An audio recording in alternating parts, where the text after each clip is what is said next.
नमस्कार। चलिए आज बात करते हैं रघुवीर नाम के एक लोहार की। एक ऐसे इंसान की जिसकी ईमानदारी ही आप कह सकते हैं उसकी सबसे बड़ी परीक्षा बन गई। ये कहानी हमें दिखाती है कि जब करुणा और निराशा आमने सामने होती हैं तो असल में होता क्या है। कहानी की शुरुआत होती है एक ऐसी बात से जो दिल चीर देती है। ये सिर्फ भूख की बात नहीं है, पता है। ये उस गहरे सामाजिक दर्द को दिखाती है जिसका सामना रघुवीर का परिवार रोज कर रहा था। उसका बेटा रतन, वो सिर्फ अच्छे खाने के लिए नहीं बल्कि अपनेपन और इज्जत के लिए भी तरस रहा था। तो रघुवीर की हालत कैसी थी? देखिए, वो एक बहुत मेहनती लोहार था जो दिन रात काम में लगा रहता था। लेकिन उसकी सारी मेहनत के बावजूद वो अपने परिवार को 2 वक्त की रोटी भी नहीं दे पा रहा था। मतलब एक ऐसी सिचुएशन जहां उसकी ईमानदारी और उसकी मेहनत दोनों ही जैसे बेकार साबित हो रही थी। और मामला सिर्फ गरीबी तक ही सीमित नहीं था। रघुवीर को सामाजिक दबाव भी झेलना पड़ रहा था। गांव वाले, यहां तक कि गांव का मुखिया भी उसकी हालत का मजाक उड़ाते थे। उसे मनहूस कहकर गांव से निकालने तक की बातें करते थे। सोचिए, इससे उसका दुख कितना गहरा हो गया होगा।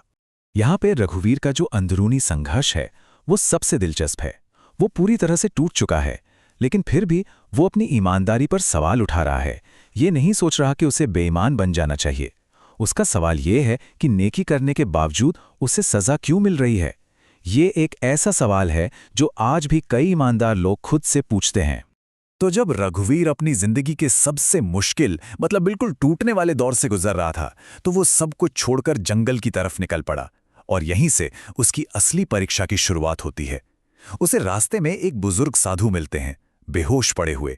और ये मुलाकात उसकी किस्मत बदलने वाली थी। ये वो पल है जो रघुवीर के किरदार को सही मायनों में दिखाता है। वो खुद भूखा था, थका हुआ था, अंदर से टूटा हुआ था, लेकिन फिर भी उसने एक अजनबी की जरूरत को अपनी तकलीफों से कहीं ऊपर रखा।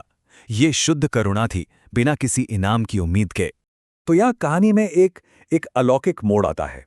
रघुवीर का सामना एक डायन से होता है, लेकिन वो इस मुश्किल को अपनी ताकत से नहीं बल्कि अपनी बुद्धि और अपने वादे को निभाने की जिद से पार करता है। और उसका जवाब, इंसान का मन, यह दिखाता है कि उसकी समझ कितनी गहरी थी।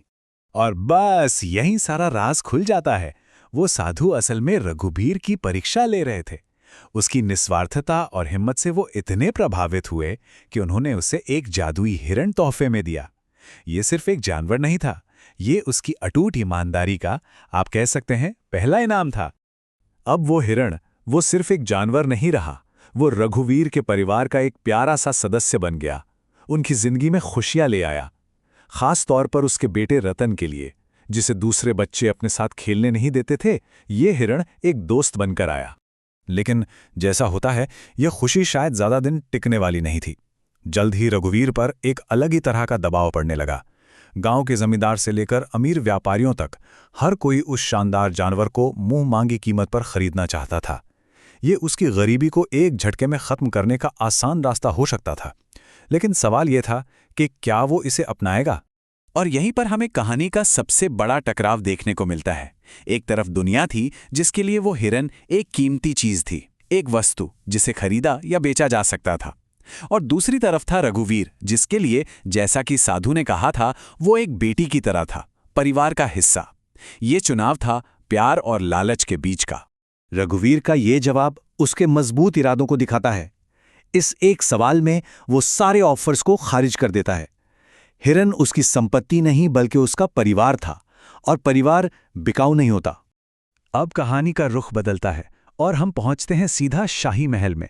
यहां एक नई और कहीं ज्यादा बड़ी चुनौती रघुवीर का इंतजार कर रही थी।